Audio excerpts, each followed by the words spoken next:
Hi friends, welcome back to my YouTube channel Vinu Halli life ಕೋಟೆನಾಡು ಚಿತ್ರದುರ್ಗ. ನಾನು ನಿಮ್ಮ ಮನೆ ಮಗಳು. ನಾವಂತೂ ಚೆನ್ನಾಗಿದ್ದೀವಿ, ನೀವು ಚೆನ್ನಾಗಿದ್ದೀರಾ ಅಂದ್ಕೊಂಡು ಇವತ್ತಿನ ಬ್ಲಾಗ್ ಸ್ಟಾರ್ಟ್ ಮಾಡೋಣ. ಎಲ್ಲರಿಗೂ ಇವತ್ತು ಅಂತಾರಾಷ್ಟ್ರೀಯ ರೈತರ ದಿನಾಚರಣೆಯ ಶುಭಾಶಯಗಳು. ಇವತ್ತು ಬಂದುಬಿಟ್ಟು ದುರ್ಗಕ್ಕೆ ಹೋಗ್ತಾ ಇದ್ದೀನಿ, ನೋಡ್ತಾ ಇರ್ಬೋದು. ಇದು ಬಂದುಬಿಟ್ಟು ಮೊನ್ನೆ ವಿಡಿಯೋ, ಅಂದರೆ ಸೋಮವಾರದ ವಿಡಿಯೋ ಇದು.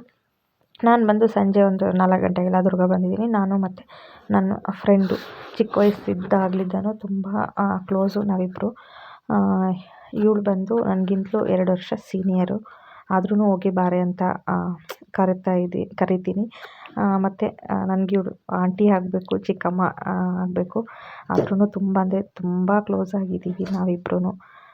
ಚಿಕ್ಕ ವಯಸ್ಸಲ್ಲಂತೂ ಒಬ್ರನ್ನ ಬಿಟ್ಟು ಒಬ್ಬರು ಇರ್ತಾ ಇದ್ದಿಲ್ಲ. ಆ ರೀತಿ ನಮ್ಗೆ ಏನೇನು ಬೇಕೋ ಎಲ್ಲ ಪರ್ಚೇಸ್ ಮಾಡಿಕೊಂಡು ನೋಡ್ತಾ ಇರ್ಬೋದು. ಮನೆಗೆ ಬಂದೆ.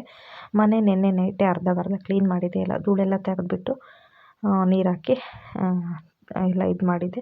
ಇವತ್ತು ಕೂಡ ಅಷ್ಟೇ, ನೋಡ್ತಾ ಇರ್ಬೋದು. ಇನ್ನೂ ಸ್ವಲ್ಪ ಇದಿತ್ತು, ಹಂಗಾಗಿ ಬಂದ ತಕ್ಷಣವೇ ಕ್ಲೀನಿಂಗ್ ಎಲ್ಲ ಮುಗಿಸ್ಕೊಂಡೆ. ನಾನೇನಕ್ಕಪ್ಪ ದುರ್ಗ ಹೋಗಿದ್ದು ಅಂತ ಹೇಳಿದರೆ, ನಾಳೆ ಬಂದುಬಿಟ್ಟು ನಮ್ಮ ಫ್ಯಾಮಿಲಿಯಲ್ಲಿ ಅಂದರೆ ರಿಲೇಷನಲ್ಲಿ ಒಂದು ಫಂಕ್ಷನ್ ಇದೆ. ಹಾಗೆ ಆ ಪಾಪುಗೆ ಬಟ್ಟೆ ತಗೊಂಡು, ಅದಾದಮೇಲೆ ಮಧುರಾಗಿ ಚಪ್ಪಲ್ ಹೇಳಿದ್ಲು, ಕಿತ್ತೋಗಿದ್ದಾವೆ ಅಂತ ಹೇಳ್ಬಿಟ್ಟು ಇದೇ ಥರ ಕ್ರಾಕ್ಸು ತಗೊಂಡು ಬಂದೆ. ಇವಾಗ ನಾಳೆ ಮಧುರಾಗೆ ಹಂಗೆ ಹೋಗ್ತಾ ಇದ್ದೀವಿ, ಮಧುರಾ ನೋಡ್ಕೊಂಡು ಹೋಗೋಣ ಅಂತ. ಅದೇ ರೋಡಲ್ಲೇ ಹೋಗೋ ಅಂಥದ್ದು, ಹೊಳಲ್ಕೆರೆ ಅಲ್ಲೇನೇ ಹೋಗೋದು. ಇನ್ನೇನು ಹತ್ರ ಹೋಗಿರ್ತೀವಿ ಅಂತ ಹೇಳ್ಬಿಟ್ಟು ಸ್ವಲ್ಪ ಜಾಮೂನ್ ಮಾಡ್ಕೊಂಡು ಹೋಗೋಣ ಅಂತ ಹೇಳ್ಬಿಟ್ಟು ನೋಡ್ತಾ ಇರ್ಬೋದು. ಸ್ವಲ್ಪ ತುಪ್ಪ ಮತ್ತು ಹಾಲು ಹಾಕ್ಬಿಟ್ಟು ಜಾಮೂನ್ಗೆ ಈ ರೀತಿ ಕಲಸ್ಕೊತಾ ಇದ್ದೀನಿ. ಏನೇನು ತೊಗೊಂಬಂದ್ವಿ ಅಂದರೆ, ಫಂಕ್ಷನ್ ಇದೆಯಲ್ಲ, ನಾಮಕರಣ ಮತ್ತು ಮುಡಿ ತೆಗೆಸೋ ಶಾಸ್ತ್ರ ಎರಡೂ ಇದೆ. ಎರಡು ಒಂದೇ ಸತಿ ಮಾಡ್ತಾ ಇದ್ದಾರೆ ಅಲ್ಲಿ. ಹಾಗಾಗಿ ನಾನು ಪಾಪಗೊಂದು ಫ್ರಾಕ್ ತೊಗೊಂಡೆ. ಅದಾದಮೇಲೆ ನನಗೆ ಒಂದು ಜೊತೆ ಸ್ಲಿಪ್ಪರ್ ತೊಗೊಂಡೆ. ಮಧುರಾಗೆ ಹಿಂಗೆ ಇಷ್ಟೆಲ್ಲ ತಗೊಂಡು, ಮತ್ತು ನನಗೆ ಯಾವುದು ಡೇ ಕ್ರೀಮ್ ಯಾವುದು ಸೆಟ್ ಆಗ್ತಾ ಇರಲಿಲ್ಲ. ಹಂಗಾಗಿ ಇವತ್ತೊಂದು ಡೇ ಕ್ರೀಮ್ ಕೂಡ ತಗೊಂಡೆ. ಅಂದರೆ ನನ್ನ ಫ್ರೆಂಡಿಗೆ ತುಂಬ ಚೆನ್ನಾಗಿ ಗೊತ್ತು, ಅವಳು ಯಾವ ಥರ ಹಚ್ಬೇಕು ಏನು ಅಂತ ಹೇಳ್ಬಿಟ್ಟು ಅವಳೇ ಕೊಡಿಸಿದ್ಲು. ನೋಡ್ತಾ ಇರ್ಬೋದು. ಇವಾಗ ಜಾಮೂನೆಲ್ಲ ಉಂಡೆ ಮಾಡಿ ಎಣ್ಣೆಗೆ ಹಾಕಿದ್ದೀನಿ. ಒಂದು ಗೋಲ್ಡನ್ ಬ್ರೌನ್ ಕಲರ್ ಬರೋವರೆಗೂ ಎಣ್ಣೆಗೆ ಇರಲಿ ಅಂತ ಹೇಳ್ಬಿಟ್ಟು ಸುಮ್ಮನೆ ಹಿಂಗೆ ತಿರುಗಿಸ್ತಾ ಇದ್ದೀನಿ.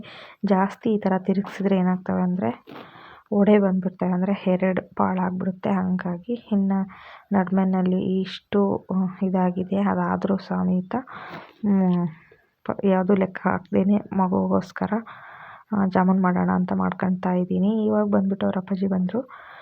ಸ್ವಲ್ಪ ಮೆಣಸಿನ್ಕಾಯಿ ಮತ್ತು ಮಂಡಕ್ಕಿ, ಮಿರ್ಚಿ ಮೆಣಸಿನ್ಕಾಯಿ ಅಂತ ಏನು ಹೇಳ್ತಾರೆ ಅದು ತೊಗೊಂಬಂದಿದ್ರು.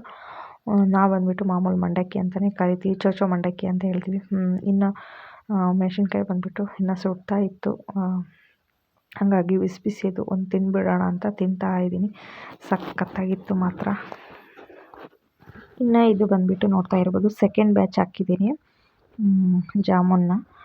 ಇದು ಕೂಡ ಅಷ್ಟೇ ತುಂಬ ಚೆನ್ನಾಗಿ ಬಂದಿದೆ. ಫಸ್ಟ್ ಹಾಕಿದ್ದಂತೂ ಸ್ವಲ್ಪ ಒಡೆ ಬಂದಂಗೆ ಆಗಿತ್ತು, ಸೀಳಿದ ಥರ ಆಗಿತ್ತು. ಇದು ಏನೂ ಇಲ್ಲ, ನೋಡ್ತಾ ಇರ್ಬೋದು ಚೆನ್ನಾಗಿ ಬಂದಿದೆ. ಇನ್ನು ಬೆಳಗ್ಗೆ ನಾನು ಹೋಗಿದ್ದು ಸಾಯಂಕಾಲ 4 ಗಂಟೆಗೆ ದುರ್ಗ. ಬೆಳಗ್ಗೆ ಬಂದುಬಿಟ್ಟು ನಮ್ಮ ಮನೆ ಪಕ್ಕದಲ್ಲೇ ಏನು ತೊಗರಿ ಇತ್ತು ಅದನ್ನು ಹಾಕ್ಸಿದ್ರು, ಮಿಷಿನ್ ಬಂದಿತ್ತು, ಅದನ್ನೆಲ್ಲ ತುಂಬಿ ಅದಾದಮೇಲೆ ವೇದು ಪಾಪಕ್ಕೆ ಸ್ನಾನ ಮಾಡಿ ಮಲಗಿಸಿ ವೇದು ಪಾಪನ ಮನೆಯಲ್ಲೇ ಬಿಟ್ಟು ಹೋಗಿದ್ದೆ. ಅವನನ್ನು ಕರ್ಕೊಂಡು ಹೋಗೋಕ್ಕಾಗಲ್ಲ ಅಂತ ತುಂಬ ಅಂದರೆ ತುಂಬ ಕಾಲು ನೋವು. ತೊಗರಿ ಉಬ್ಳು ತುಂಬಬೇಕು ಅಂದರೆ ಬಗ್ಗಿ ಎದ್ದು ಸೊಂಟ ಎಲ್ಲ ತುಂಬ ನೋವು ಬಂದುಬಿಟ್ಟಿತ್ತು, ಕಾಲು ನೋವು ಜಾಸ್ತಿ ಇತ್ತು. ಹಾಗಾಗಿ ವೇದು ಪಾಪನ ಮನೆಯಲ್ಲೇ ಮಲಗಿಸೋಗಿದ್ದೆ, ನಮ್ಮ ಅಕ್ಕರ ಹತ್ರ ಬಿಟ್ಟೋಗಿದ್ದೆ. ಮಧುರಾಗೋಸ್ಕರ ಎಷ್ಟು ಕಷ್ಟ ಅದು. ಯಾವುದೇ ಒಂದು ತಾಯಿ, ನಾನೇ ಅಂತಲ್ಲ, ಯಾರೇ ತಾಯಂದಿರಾಗಲಿ ತಮ್ಮ ಮಕ್ಕಳಿಗೋಸ್ಕರ ಎಷ್ಟೇ ಕಷ್ಟನ ಸಹಿಸ್ಕೊತಾರೆ. ಹಂಗೆ ಕೂಡ ನಾನು ಎಷ್ಟಾದರೂ ನನಗೆ ಕಷ್ಟ ಆಗಲಿ, ನೋವಿರಲಿ, ನನ್ನ ಮಗಳಿಗೆ ಜಾಮೂನ್ ಮಾಡ್ಕೊಂಡು ಹೋಗಲೇಬೇಕು ಅಂತ ಮಾಡ್ತಾಯಿದ್ದೀನಿ. ಯಾಕಪ್ಪ ಅಂತ ಹೇಳಿದ್ರೆ, ಇವಾಗ 2 ಸತಿ ಹೋದ್ರೂ ಮನೆಯಿಂದ ಏನೂ ಸ್ನ್ಯಾಕ್ಸ್ ತಗೊಂಡೋಗಿಲ್ಲ ನಾನು. ಬೇಕ್ರಿ ಮತ್ತು ಅಂಗಡಿಲೇ ತಗೊಂಡೋಗಿರೋದು. ಹಂಗಾಗಿ ಮೊನ್ನೆನೂ ಹೋಗಿದ್ವಿ, ಬಟ್ ವಿಡಿಯೋ ಏನೂ ಮಾಡ್ಕೊಂಡಿರಲಿಲ್ಲ. ಭಾನುವಾರ ಏನೋ ಹೋಗಿದ್ವಿ. ಇವತ್ತು ಬಂದುಬಿಟ್ಟು ಜಾಮೂನು ಮತ್ತು ಸ್ವಲ್ಪ ಮಂಡಕ್ಕಿ ಹುರ್ಕೊಂಡು ಹೋಗೋಣ ಅಂತ ಹೇಳ್ಬಿಟ್ಟು, ಶೇಂಗಾ ಬೀಜ ಅದನ್ನೆಲ್ಲ ಹಾಕ್ಬಿಟ್ಟು ಹುರ್ಕೊಂಡು ಹೋದರೆ ಅವಳಿಗೆ ತುಂಬ ಇಷ್ಟ ಆಗುತ್ತೆ ಅಂತ ಹೇಳಿ ಅದನ್ನು ಕೂಡ ಮಾಡ್ಕೋಬೇಕಂತ ಇದ್ದೀನಿ. ನೋಡ್ತಾ ಇರ್ಬೋದು, ಜಾಮೂನಂತೂ ರೆಡಿ ಆಯಿತು. ಇದಕ್ಕೆ ಒಂದು ಜಾಮೂನ್ ಪ್ಯಾಕೆಟ್ಗೆ ಇನ್ನೊಂದು ಫ್ರೀ ಬಂದಿತ್ತು. ಒಂದು ಇವತ್ತು ಮಾಡಿದ್ದೀನಿ, ಇನ್ನೊಂದು ವಿನು ನೋಡೋಕೆ ಹೋಗ್ಬೇಕಂತಿದ್ವಿ, ಅವತ್ತು ಮಾಡೋಣ ಅಂತ ಹೇಳ್ಬಿಟ್ಟು ನೋಡ್ತಾ ಇರ್ಬೋದು. ಇನ್ನೊಂದು ಸ್ವಲ್ಪ ಉಳಿದಿತ್ತು, ಹಾಗಾಗಿ ಅವನ್ನು ಕೂಡ ಹಾಕ್ತಾಯಿದ್ದೀನಿ ಬಾಣಲಿಗೆ.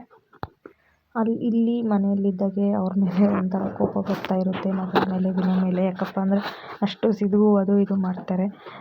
ಇವಾಗ ನೆನೆಸ್ಕೊಂಡ್ರೆ ಸಾಕು ನಮ್ಮ ಮಕ್ಕಳು ನಮ್ಮ ಹತ್ರ ಇಲ್ಲ ಅಂತ ಕೊರಗು ಬರುತ್ತೆ. ನಾನು ಎಷ್ಟೋ ಸತಿ ಹೋಗಿ ಬಾಚಿ ತಪ್ಪಿಕೊಂಡು ಹತ್ತು ಬಿಡಬೇಕು ಅನಿಸುತ್ತೆ. ಅವಳನ್ನ ಅಷ್ಟು ನೋವಾಗುತ್ತೆ, ಅಷ್ಟು ಫೀಲ್ ಆಗುತ್ತೆ. ಏನು ಮಾಡ್ತೀರಾ, ಅವಳು ಈ ಮೊನ್ನೆನೂ ಗೇಟ್ ಹೊರಗಡೆ ಬಿಡಲಿಲ್ಲ, ಇವತ್ತು ಕೂಡ ಅಷ್ಟೇ ಅನಿಸುತ್ತೆ.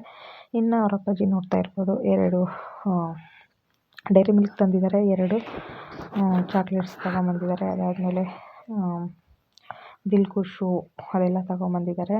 ಮಧುರಾಗೆ ಕೊಟ್ಟು ಬಾ ಅಂತ ಹೇಳಿ.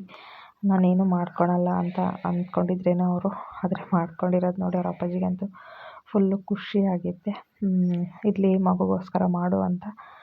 ಮತ್ತು ಹುಷಾರಿಲ್ಲ ಅಂತ ಹೇಳ್ತಿದ್ದೆ, ಮತ್ತು ಇವಾಗ ಇದನ್ನೆಲ್ಲ ಮಾಡ್ತಾಯಿದ್ದೀಯ ಅಂತ ಹೇಳಿದರು. ಏನು ಮಾಡೋಕ್ಕಾಗುತ್ತೆ, ಮಕ್ಕಳಿಗೋಸ್ಕರ ಎಲ್ಲ ಸಹಿಸ್ಕೋಬೇಕಲ್ಲ. ಇನ್ನು ಚೌಚೌ ಮಂಡಕ್ಕಿ ಅಂತ ಏನು ಹೇಳ್ತೀವಿ ನೋಡ್ತಾ ಇರ್ಬೋದು. ನಮ್ಮ ಮನೆಯವರು ಮಂಡಕ್ಕಿ ತೊಗೊಂಬಂದಿದ್ದಾರಲ್ವ, ಅದ್ರ ಜೊತೆ ಈ ಥರ ಈರುಳ್ಳಿ, ಟೊಮೊಟೊ, ಹಸಿಮೆಣ್ಸಿನ್ಕಾಯಿ, ಮೆಣಸಿನ್ಕಾಯಿ ಚಟ್ನಿ ಇದನ್ನೆಲ್ಲ ಕೊಟ್ಟಿರ್ತಾರೆ. ಇದ್ರ ಜೊತೆ ಮಿಕ್ಸ್ ಮಾಡ್ಕೊಂಡು ತಿಂದ್ರಂತೂ ಸಖತ್ತಾಗಿರುತ್ತೆ ಇದು ಟೇಸ್ಟ್ ಮಾತ್ರ. ವೇದು ಪಾಪುಗೆ ಬರೀ ಮಂಡಕ್ಕಿ ಹಾಕ್ಕೊಟ್ಟಿದ್ದೆ. ಇವಾಗ ನಾನು ಅವ್ರ ಅಪ್ಪಾಜಿ ತಿನ್ನೋಣ ಅಂತ ಹೇಳ್ಬಿಟ್ಟು ಇದನ್ನು ಮಿಕ್ಸ್ ಮಾಡ್ತಾಯಿದ್ದೀವಿ. ನಮ್ಮ ಮನೆಯವ್ರಿಗೆ ಈ ಥರ ಎಲ್ಲ ಸ್ಪೈಸಿ ಆಗಿದ್ದರೆ ತುಂಬ ಇಷ್ಟ ಆಗುತ್ತೆ, ಖಾರವಾಗಿದ್ದರೆ. ಹಾಗಾಗಿ ಎಲ್ಲ ಮಿಕ್ಸ್ ಮಾಡಿಕೊಂಡು, ಇನ್ನೂ ಊಟ ಆಗಿಲ್ಲ, ಎಲ್ಲಿ ಗ್ಯಾಸ್ಟ್ರಿಕ್ ಆಗುತ್ತೋ ಏನೋ ಅಂತ ಭಯ. ಇದನ್ನು ತಿಂದುಬಿಟ್ಟು ಆಮೇಲೆ ನಾನು ಮಂಡಕ್ಕಿ ಹುರಿಯೋಣ ಅಂತ ಇದ್ದೀನಿ. ನೋಡ್ತಾ ಇರ್ಬೋದು, ಇವಾಗ ಜಾಮೂನೆಲ್ಲ ಒಂದು ಬೌಲಲ್ಲಿ ಹಾಕ್ತಾಯಿದ್ದೀನಿ. ಅದನ್ನು ಪಾಕ ಮಾಡಿ ರೆಡಿಯಾಗಿ ಇಟ್ಕೊಂಡಿದ್ದೀನಿ ನಾನು ಈ ಕಡೆ. ಇವನ್ನ ಸ್ವಲ್ಪನೇ ಎತ್ತಿಬಿಟ್ಟು ಆ ಕಡೆ ಹಾಕೋಣ ಅಂತ. ಒಂದೊಂದು ಜಾಸ್ತಿ ಫ್ರೈ ಆಗಿದ್ದಾವೆ, ಒಂದೊಂದು ಗೋಲ್ಡನ್ ಫ್ರೈ ಆಗಿದ್ದಾವೆ. ಏನೂ ಮಾಡೋಕ್ಕಾಗಲ್ಲ. ಹೊರಗಡೆ ವೇದು ಪಾಪು ನೋಡೋಣ ಅಂತ ಹೋಗಿದ್ದೆ, ಆವಾಗ ಈ ಥರ ಜಾಸ್ತಿ ಒಂಥರ ಕಪ್ಪು ಆಗಿದ್ದಾವೆ. ಚೆನ್ನಾಗಿರುತ್ತೆ ಇದು ಕೂಡ, ಏನು ಸಿದಿರೋ ಥರ ಏನೂ ಆಗಿಲ್ಲ. ಇನ್ನು ಮಂಡಕ್ಕಿ ಹುರಿಯೋಕ್ಕೆ ಏನೇನು ರೆಡಿ ಮಾಡ್ಕೊಂಡಿದ್ದೀನಿ ಅಂದರೆ ನೋಡ್ತಾ ಇರ್ಬೋದು, ಶೇಂಗಾ ಬೀಜ ಮತ್ತು ಬ್ಯಾಡಗಿ ಮೆಣಸಿನ್ಕಾಯಿ, ಗುಂಟೂರು ಮೆಣಸಿನ್ಕಾಯಿ 2 ಮಿಕ್ಸ್ ತೊಗೊಂಡಿದ್ದೀನಿ. ಅದಾದಮೇಲೆ ಸ್ವಲ್ಪ ಬೆಳ್ಳುಳ್ಳಿ, ಕಡಲೆ, ಕರಿಬೇವು ತೊಗೊಂಡಿದ್ದೀನಿ. ಕರಿಬೇವು ಅಂತೂ ತುಂಬ ಎಳೆಯದು. ಈ ಥರ ಮಾಡಬೇಕಾದ್ರೆ ಸ್ವಲ್ಪ ಬಲ್ತಿರೋ ಕರಿಬೇವು ಆದರೆ ಚೆನ್ನಾಗಿರುತ್ತೆ. ಇನ್ನು ನೋಡ್ತಾ ಇರ್ಬೋದು, ಕರಿಬೇವು ಇನ್ನೂ ಎಳೆಯದು. ಸ್ವಲ್ಪ ದೊಡ್ಡ ಪಾತ್ರೆನೇ ಇಟ್ಕೊಂಡಿದ್ದೀನಿ ಫ್ರೈ ಮಾಡೋಕ್ಕಂತ ಹೇಳ್ಬಿಟ್ಟು. ಇವಾಗ ನಾನೇನು ಜಾಮೂನು ಮಾಡಿದ್ದೆ ಅದೇ ಎಣ್ಣೆನೇ ಮಂಡಕ್ಕಿ ಹುರಿಯೋಕ್ಕಂತ ಹಾಕ್ಕೊಂತ ಇದ್ದೀನಿ, ನೋಡ್ತಾ ಇರ್ಬೋದು. ಇನ್ನು ವೇದು ಪಾಪು ಬಂದುಬಿಟ್ಟು ಚಿಂಟು TV ನೋಡ್ತಾ ತಿಂತಾ ಇದ್ದಾನೆ ಮಂಡಕ್ಕಿ. ಇವಾಗ ಬಂದುಬಿಟ್ಟು ಸ್ವಲ್ಪ ಸಾಸಿವೆ ಹಾಕಿದ್ದೀನಿ. ಅದಾದಮೇಲೆ ಕರಿಬೇವಿಂದೇ ನನಗೆ ತುಂಬ ಬೇಜಾರು ಅನಿಸೋದು, ಸಾಸಿವೆ ಮತ್ತು ಕರಿಬೇವು. ಅದಾದಮೇಲೆ ಶೇಂಗಾ ಬೀಜ ನೋಡ್ತಾ ಇರ್ಬೋದು. ಶೇಂಗಾ ಬೀಜ ಕ್ವಾಂಟಿಟಿ ಜಾಸ್ತಿ ಇದ್ದರೆ ತುಂಬ ಇಷ್ಟಪಡ್ತಾಳೆ ಮಧುರ, ಹಾಗಾಗಿ ಶೇಂಗಾ ಬೀಜ ಹಾಕ್ಕೊಂಡಿದ್ದೀನಿ. ಇದು ಕೂಡ ಫ್ರೈ ಮಾಡ್ತಾಯಿದ್ದೀನಿ. ನಾನು ದೊಡ್ಡ ಪಾತ್ರೆಗಳೆಲ್ಲ ಏನಪ್ಪ ಅಂದರೆ ಜಾಸ್ತಿ ರಿಸ್ಕು ಕಡೆಗೆ ನಾನು ಡೈಲಿ ಬಳಸೋಕ್ಕೆ ಇಟ್ಕೊಂಡ್ಬಿಟ್ರೆ ಬರೀ ಅದೇ ಮುಸುರೆ ತೊಳಿಬೇಕಾಗುತ್ತೆ ಅಂತ ಹೇಳ್ಬಿಟ್ಟು ಇವಾಗ ಕುಕ್ಕರಲ್ಲೇ, ಇದು ದೊಡ್ಡ ಕುಕ್ಕರ್ ಮಾಮೂಲಿ ಅಡುಗೆ ಮಾಡೋಕ್ಕಿದ್ದೇ ಇರುತ್ತಲ್ಲ, ಆ ಕುಕ್ಕರಲ್ಲೇ ಫ್ರೈ ಮಾಡ್ಕೊತಾ ಇದ್ದೀನಿ, ನೋಡ್ತಾ ಇರ್ಬೋದು. ಮತ್ತು ತಳ ಕೂಡ ದಪ್ಪ ಇದ್ದು ಬಿಸಿ ಆದರೆ ಜಲ್ದಿ ಕ್ರಿಸ್ಪಿಯಾಗಿ ಬರ್ತವೆ ಮಂಡಕ್ಕಿ ಅಂತ ಹೇಳ್ಬಿಟ್ಟು. ಇನ್ನು ಇವಾಗ ಸ್ವಲ್ಪ ನೋಡ್ತಾ ಇರ್ಬೋದು, ಬೆಳ್ಳುಳ್ಳಿ ಸ್ವಲ್ಪ ಜಜ್ಜಿಬಿಟ್ಟು ಹಾಕ್ತಾಯಿದ್ದೀನಿ. ಹಂಗಾದರೆ ಸ್ಮೆಲ್ಲು ಚೆನ್ನಾಗೂ ಬರುತ್ತೆ, ಮತ್ತು ಅದು ಕೂಡ ಚೆನ್ನಾಗಿ ಕ್ರಿಸ್ಪಿಯಾಗಿರ್ತವೆ ಬೆಳ್ಳುಳ್ಳಿ ಅಂತ ಹೇಳ್ಬಿಟ್ಟು ಹಾಕಿದ್ದೀನಿ. ವೇದು ಪಾಪಗೂ ಜ್ವರ ಬಂದು ಬಾಯಿ ಕೆಟ್ಟಂಗಾಗಿತ್ತಲ್ವ, ಹಾಗಾಗಿ ಅವನಿಗೂ ಕೂಡ ಇಷ್ಟ ಆಗುತ್ತೆ ಅಂತ. ಇನ್ನು ಬ್ಯಾಡಗಿ ಮೆಣಸಿನ್ಕಾಯಿ, ಗುಂಟೂರು ಮೆಣಸಿನ್ಕಾಯಿ 2 ಕೂಡ ಅಷ್ಟೇ, ಅದೊಂದು 4, ಇದು ಒಂದು 4 ಕಟ್ ಮಾಡಿ ಹಾಕಿದ್ದೀನಿ. ಅದು ಕೂಡ ಚಳಿಗೆ ಬ್ಯಾಡಗಿ ಮೆಣಸಿನ್ಕಾಯಿ ಖಾರ ಇರಲ್ಲವಲ್ಲ, ತಿನ್ನೋಕ್ಕೆ ಚೆನ್ನಾಗಿರುತ್ತೆ. ನಾನು ಯಾವಾಗಲೂ ಬಂದುಬಿಟ್ಟು ನಮ್ಮ ಮನೇಲಿ ಮಂಡಕ್ಕಿ ಹುರಿಯೋದು ಅಂದರೆ ಇದೇ ರೀತಿ. ಇವಾಗ ನೋಡ್ತಾ ಇರ್ಬೋದು, ಸ್ವಲ್ಪ ಖಾರದ ಪುಡಿ ಇಟ್ಕೊಂಡಿದ್ದೀನಿ, ಮತ್ತು ಸ್ವಲ್ಪ ಅರಿಶಿನ ಪುಡಿ 2 ಮಿಕ್ಸ್ ಮಾಡಿಬಿಟ್ಟು ಮಂಡಕ್ಕಿ ಹಾಕಿ ಮಿಕ್ಸ್ ಮಾಡೋದು ಅಷ್ಟೇ. ಇವಾಗ ನೋಡ್ತಾ ಇರ್ಬೋದು, ಒಂದು 1/2 ಸ್ಪೂನಷ್ಟು ಖಾರದ ಪುಡಿ ಹಾಕಿದ್ದೀನಿ. ಅದಾದಮೇಲೆ ಸ್ವಲ್ಪ ಉಪ್ಪು ರುಚಿಗೆ ತಕ್ಕಷ್ಟು. ಮಂಡಕ್ಕಿ ಬಂದುಬಿಟ್ಟು ಒಂದಿದ್ದಿಲ್ಲ, ಅಂದರೆ ಮಂಡಕ್ಕಿ ಬಂದುಬಿಟ್ಟು ಈ ಥರ ಒನಿತಾರೆ ಅಂತಾರಲ್ಲ, ಆ ಥರ ಮಾಡ್ಕೊಂಡಿದ್ದಿಲ್ಲ. ಹಿಂಗೆ ಇವಾಗ ಮಧುರಾಗೇನೋ ನಾನು ಹೋಗ್ತೀನಿ ಕೊಟ್ಟು ಬರಬೇಕು. ವಿನುಗೇನೋ ಮನೆಯಲ್ಲಿ ಹೆಂಗೋ ಅಮ್ಮ ಇರ್ತಾರಲ್ವ, ನೋಡ್ಕೊತಾರೆ, ಅವಳಿಗೆ ಏನು ಬೇಕೋ ಅದು ತಿನ್ನೋಕ್ಕೆ ಕೊಡಿಸ್ತಾರೆ, ಏನು ಕೇಳಿದ್ರು ಮಾಡಿಕೊಡ್ತಾರೆ. ಮಧುರದೊಂದೇ ನನಗೆ ಟೆನ್ಷನ್ನು. ನಿಜವಾಗ್ಲೂ ಕಾಲಂತೂ ಸಖತ್ತು ನೋವಾಗಿದೆ. ಆದ್ರೂ ಮಗಳಿಗೋಸ್ಕರ ಅಂತ ಮಾಡ್ತಾಯಿದ್ದೀನಿ. ಈ ರೀತಿ ಎಲ್ಲ ಒಂದೊಂದು ಹಾಕ್ಬಿಟ್ಟು ಮಿಕ್ಸ್ ಮಾಡಿಬಿಟ್ಟು ಒಂದು 2 ನಿಮಿಷ ಒಲೆ ಮೇಲಿಟ್ಟು ಬಿಸಿ ಮಾಡಿದರೆ ತುಂಬ ಕ್ರಿಸ್ಪಿಯಾಗಿ ಇರ್ತವೆ ಮತ್ತು ಚೆನ್ನಾಗೂ ಕೂಡ ಇರ್ತವೆ. ಅದ್ರ ಜೊತೆ ವೇದು ಪಾಪದೊಂದು ಕಾಟ ನೋಡ್ತಾ ಇರ್ಬೋದು, ಅಡ್ಡಾಡನೇ ಬರ್ತಾನೆ. ವಿಡಿಯೋ ಅವ್ರ ಅಪ್ಪಾಜಿ ಮಾಡ್ತಾಯಿದ್ರೆ ನನಗೆ ಅಡ್ಡ ನಿಂತ್ಕೊತಾ ಇದ್ದಾನೆ. ಇನ್ನು ಇವಾಗ ನೋಡ್ತಾ ಇರ್ಬೋದು, ಇವಾಗ 2ರಲ್ಲಿ ಕೂಡ ಮಿಕ್ಸ್ ಮಾಡಿದ್ದೀನಿ. ಇವಾಗ ಏನೋ ಫ್ರೈ ಮಾಡೋದಷ್ಟೇ. ಇನ್ನು ಅಡುಗೆ ಮಾಡಬೇಕು. ಬೆಳಗ್ಗೆದು ಅವರೆಕಾಳು ಸಾಂಬಾರಿದೆ, ಹಾಗಾಗಿ ಅದಕ್ಕೆ ಮುದ್ದೆ ಮಾಡ್ತೀನಿ ಅವ್ರ ಅಪ್ಪಾಜಿಗೆ. ಇನ್ನು ಇವಾಗ ತಾನೇ ವೇದು ಪಾಪ ಮಂಡಕ್ಕಿ ತಿಂದಿರೋದ್ರಿಂದ ಇದ್ರ ಮೇಲೆ ಅಷ್ಟೊಂದು ಇಂಟ್ರೆಸ್ಟ್ ಇಲ್ಲ.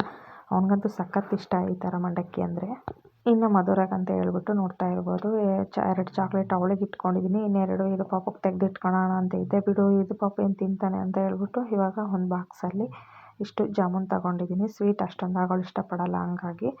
ಅದಾದಮೇಲೆ ದಿಲ್ ಖುಷು ಒಂದು ರೌಂಡಲ್ಲಿ ಅವಳಿಗೆ ಅರ್ಧ, ವೇದು ಪಾಪಗೆ ಅರ್ಧ, ಈ ಥರ ರೆಡಿ ಮಾಡಿ ಇಡ್ತಾಯಿದ್ದೀನಿ. ಇನ್ನು ಬಿಸ್ಕೆಟು 5 ರೂಪಾಯಿಗೊಂದು ಬಿಸ್ಕೆಟ್ ಪ್ಯಾಕ್ ಕೂಡ ತೊಗೊಂಬಂದಿದ್ದಾರೆ ಅವ್ರ ಅಪ್ಪಾಜಿ. ಅದನ್ನು ಇಷ್ಟನ್ನು ರೆಡಿ ಮಾಡಿ ಇಟ್ಟು ಅವ್ರ ಅಪ್ಪಾಜಿಗೆ ಮುದ್ದೆ ನೋಡ್ತಾ ಇರ್ಬೋದು ಊಟ ಮಾಡೋಕ್ಕೆ ಇಟ್ಟಿದ್ದೀನಿ. ಅವರು ಕೂಡ ಊಟ ಮಾಡ್ತಾ ಇದ್ದಾರೆ ಇವಾಗ. ನಮ್ಮ ವೇದು ಪಾಪದು ಇನ್ನು ಇದ್ದಿದ್ದೇ ತರಲೆ, ಅವನು ಕೂಡ ಚಿಂಟು ಟಿವಿ ನೋಡ್ತಾ ಊಟ ಮಾಡ್ತಾಯಿದ್ದಾನೆ. ಟೈಮ್ ಬಂದುಬಿಟ್ಟು 11:15. ಅವ್ರ ಅಪ್ಪಾಜಿ ಸ್ವಲ್ಪ ಲೇಟಾಗಿ ಊಟ ಮಾಡೋದು. ಇದಾಗಿತ್ತು ಫ್ರೆಂಡ್ಸ್ ಇವತ್ತಿನ ವಿಡಿಯೋ. ದಯವಿಟ್ಟು ಈ ವಿಡಿಯೋ ಯಾರೆಲ್ಲ ನೋಡ್ತಾ ಇದ್ದೀರಾ ಸಬ್ಸ್ಕ್ರೈಬ್ ಆಗಿಬಿಟ್ಟು ವಿಡಿಯೋ ನೋಡಿ. ಈ ವಿಡಿಯೋ ಇಷ್ಟ ಆದರೆ ಒಂದು ಲೈಕ್ ಮಾಡಿ, ನಿಮ್ಮ ಫ್ಯಾಮಿಲಿ ಫ್ರೆಂಡ್ಸಿಗೆಲ್ಲ ಶೇರ್ ಮಾಡಿ ಅಂತ ಕೇಳ್ತಾ ಈ ವಿಡಿಯೋ ಇಲ್ಲಿಗೆ ಮುಗಿಸ್ತಾ ಇದ್ದೀನಿ. Thank you for watching. Thank you to all. Bye.